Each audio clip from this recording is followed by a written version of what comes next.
안녕하십니까. 부부 펀다기 이병준입니다.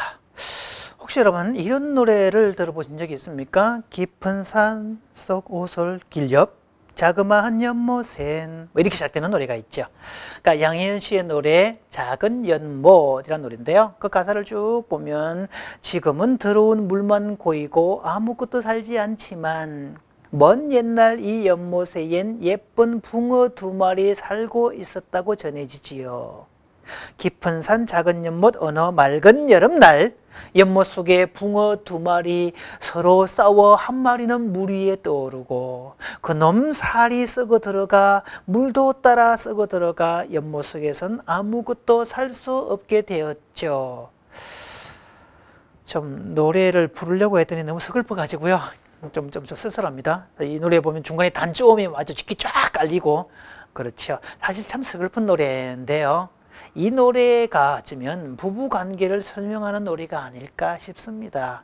그것은 즉 운명 공동체라는 거죠. 상대방을 비난하고 상대방을 힘들게 할수록 본인을 결국 죽이게 된다는 그런 이야기들인데, 그래서 부부관계란 동주공제의 운명이다. 즉 같은 배를 타고 강을 건너가야 될 그런 목적이 있는 거다. 사실 이 동주공제라는 사자성어는요, 오불동주라는 그 사자성어와 똑같은 개념들이 되죠. 공동의 목표가 만들어졌기 때문에 아무리 원수관계를 할지라도 공동의 목표를 위해서 화합을 해야 된다라는 이야기가 됩니다.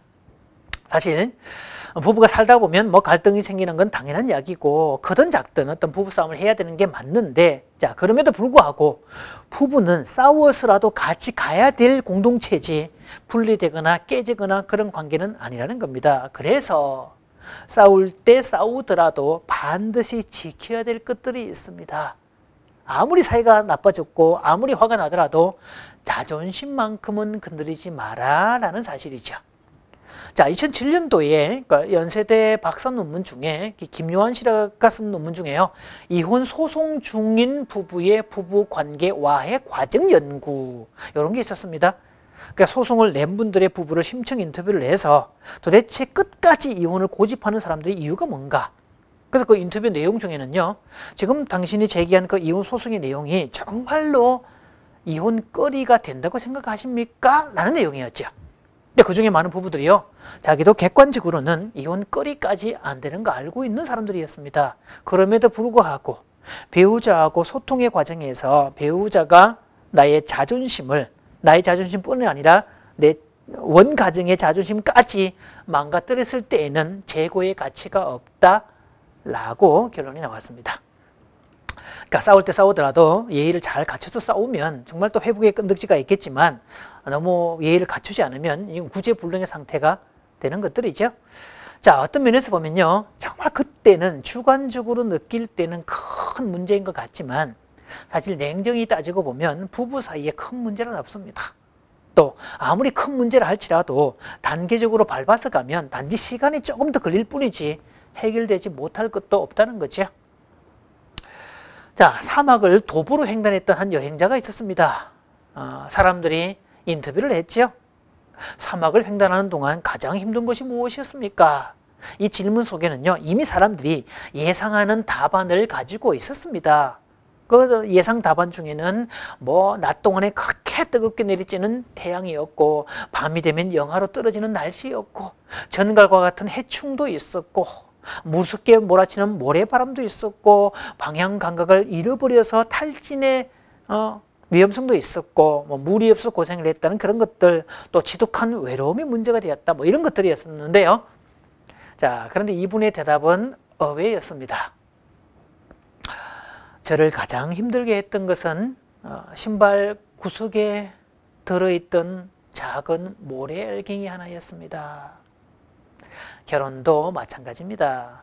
사실 부부가 되게 큰 문제 가지고 싸우지는 않습니다. 남들에게 말하기조차 부끄러운 지극히 사소한 그런 문제로 싸우게 돼 있죠. 그저 신발 구석에 들어간 모래 하나라고 보시면 됩니다. 그래서 모래가 있어 불편하면 그냥 앉아서 신발 벗어서 털어내면 될 것을 사람들은요, 벗어낼 생각을 안 합니다. 그러면서 뭐라고 얘기하는가 하면 내 외부 환경을 불편하지, 왜 모래가 있냐? 아니 사막을 가는데 모래는 당연한 이야기인데 모래가 왜 있냐? 이 신발은 모래가 들어오게 만들었냐? 신발을 이따위로 만들었냐? 비싸긴 더럽게 비싸네. 온갖 불평들을 넣어놓게 되죠. 자, 사실 이게 문제를 스스로에게 찾지 않고 외부로 보내고 투사하는 어리석은 심리적 모습을 보여주게 되는 것들이죠. 그래서 가끔씩 저는 욱한다는 말 절대로 쓰지 말라고 얘기합니다. 욱한다는 말은 성질이 통제가 안 돼서 확 올라온다는 뜻이고 결국 심리적 미숙아라고 인정하는 꼴이 되고 많은 것들이죠.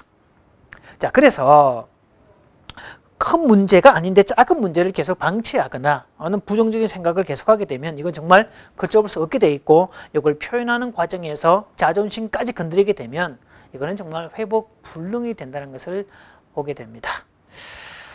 자, 사실 결혼에 관해서 특히 요즘 젊은이들은요, 비혼 문제가 사회 문제가 되고 있기도 하고 또 출산 문제, 낮은 출산율도 문제가 되고 있긴 하지요.